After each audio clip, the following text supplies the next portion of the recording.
सभी को मेरा प्रेम नमन वंदन। मित्रों, जैसे आपको विदित होता होगा, कल सनातन धर्म परंपरा का नया वर्ष, नया संवत्सर चैत्र शुक्ल प्रतिपदा से प्रारंभ हो रहा है। ये हमारे लिए सनातन धर्म के अनुयायियों के लिए अत्यंत हर्ष का पर्व है। इस दिन हमें देवालय में जाना चाहिए, वहाँ विशेष पूजा अर्चना करनी चाहिए और अपने घरों पर भी अपने इष्ट देवी देवताओं की विशेष पूजा अर्चना करनी चाहिए। इसी दिन जगत विधाता श्री ब्रह्मा जी ने सृष्टि का निर्माण प्रारंभ किया था और इसी दिन श्री मर्यादा पुरुषोत्तम राम परम पुरुष श्री राम जी का राज्याभिषेक हुआ और इसी दिन धर्मपरायण श्री सत्यवादी युधिष्ठिर जी का भी राज्याभिषेक हुआ। ये हमारे लिए अत्यंत हर्ष का पर्व है। इस दिन श्री वरुण अवतार श्री झूलेलाल जी का भी प्रकट उत्सव माना जाता है। तो सभी मतावलंबी अपने घरों पर इस दिन श्री गणेश ध्वज जरूर लगाएं।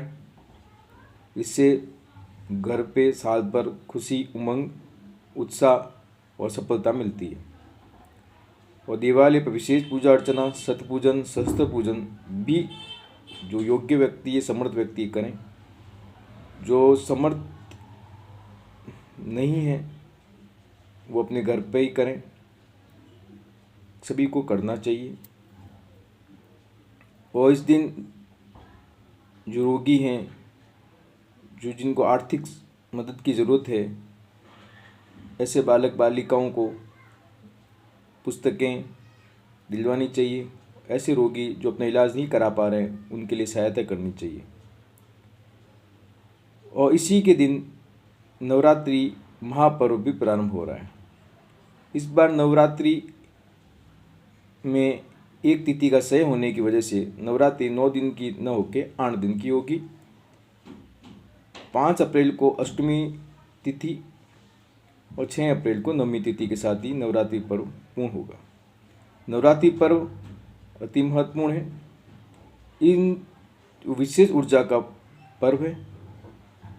इन दिनों को खाली न जाने दिया जाना चाहिए। शक्ति उपासना, शक्ति उपासक शक्ति उपासना करें। वैष्णव साधक वैष्णव उपासना करें। और जो उनको उनके श्री गुरुदेव ने जैसा आदेश दिया है वैसा करें। मगर ऐसे व्यक्ति जिनको शक्ति उपासना के मर्म के बारे में पता नहीं है, उनकी गुह्यता के बारे में पता नहीं है, तो कृपया करके उनसे हाथ जोड़ के निवेदन है, यूट्यूब पढ़ सुन के, किताबें पढ़ के भूल कर भी उग्र देवी देवताओं की उपासना न करें। जैसे श्री भगवती पीताम्बरा, 10 महाविद्या, मातेश्वरी धूमावती, माँ भैरवी, ऐसी उपासनाएं किताबें पढ़ के न करें, न यूट्यूब पढ़ के करें, क्योंकि ये बहुत ही अत्यंत सूक्ष्म ज्ञान है और इन ज्ञान की सूक्ष्म जगत की शक्तियाँ रक्षा करती। आप अधिकारी नहीं हैं, न अधिकारी वर्ग से इसका ज्ञान लेते हैं और अनर्थक प्रयास करके यूट्यूब या पुस्तकों के माध्यम से मंत्रों को लेके आप करते हैं तो आप दंड के भागी भी बनते हैं। दुनिया में अच्छा होना एक अलग चीज़ है, मगर अच्छे की जगह बुरा होने लग जाए, जो फिर आप उसको नियंत्रण नहीं कर पाएँ, वो एक अत्यंत दुखद घटना होती है। तो इसके लिए यदि आप समर्थ गुरु, ज्ञानवान गुरु के प्रत्यक्ष संपर्क में हैं तो ही विशेष शक्ति उपासना करें।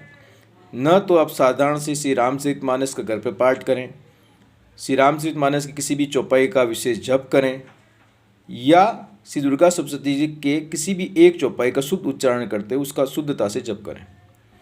एक ये जो भक्ति मार्ग वाले हैं उनके लिए विशेष कोई नियम नहीं है, यदि कोई संकल्प नहीं लेते हैं तो। मगर जो संकल्प लेके संकल्पित अनुष्ठान करने बैठे हैं तो वो हो सके तो केवल अपने हाथ के बना हुआ ही खाना खाएं। ज़मीन पे दरी बिछा के सोएं। सर्दी है तो थोड़ी सी शुद्ध एक आप कोई भी पतली बेडशीट ओढ़ सकते हैं। सर बाल नहीं कटाने हैं, दाढ़ी नहीं करनी है, नाखून नहीं कटवाने हैं।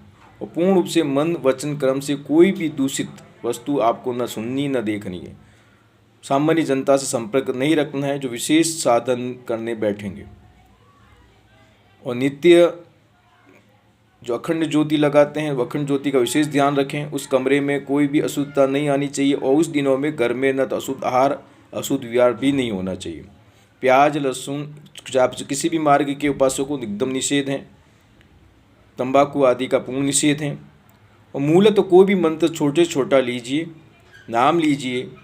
नाम लेने में किसी प्रकार की गुरु दीक्षा की आवश्यकता नहीं है। हर हर महादेव, ओम शिव शक्ति, श्री सीताराम, इनमें कोई भी दोष नहीं है।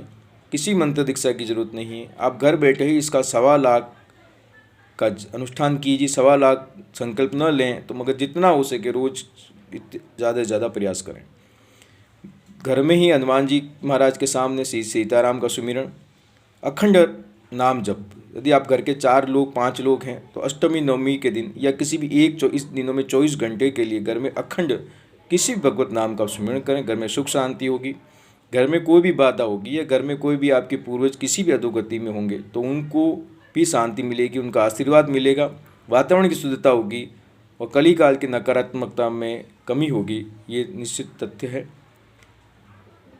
श्री सरदेव से हनुमान प्रसाद जी पौधा से ब्रह्म ऋषि रहे तो उनका यही कहना था, नाम सुमिरन इस कली काल में सर्वोत्तम साधन है। तो आप नाम सुमिरन को आलम्बन लीजिए। विशेष बनने का प्रयास मत कीजिए कि मैं भी मंत्र सिद्धि या तंत्र सिद्धि करके गद्दी लगाऊं, लोगों के प्रश्नों का जवाब दूं। इनसे कुछ नहीं रखा हुआ। इनसे न तो आपके पूर्व जन्मों के कर्म बंधन कटेंगे, न कोई विशेष उन्नति होगी, न कोई ग्रहों की कृपा होगी।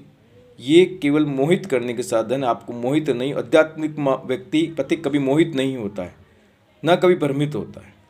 वो केवल अपने इष्ट का शरण लेता है, उसकी साधना करता है, उसकी उपासना करता है। आपके कर्म बंधन केवल आपके प्रयासों से ही कटेंगे।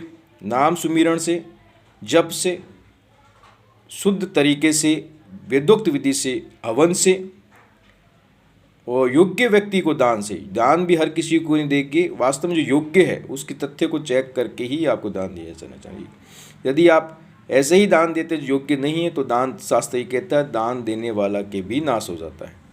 और तीसरा होता है जो कठिन प्रारब्ध है उसको भोगना ही पड़ता है।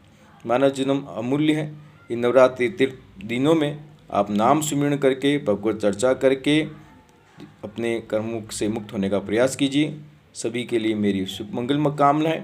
साथ में इन चैत्र तिथि में प्रतिपदा से 15 दिन तक आयुर्वेद के ग्रंथों में वर्णन है, जो नीम की जो नई कोपलें आती है उनको जो सेवन करता है 15 दिन तक, वो साल भर सामान्य जो मौसमी विकार होते हैं, वायरल विकार होते हैं, उनसे वो बचा रहता है। तो जिनके आसपास को नीम का पेड़ है, नीम नारायण का स्वरूप होता है, आप उनको स्मरण करके 4-5 कोपले जो नई हरी आई है उनका सेवन करें।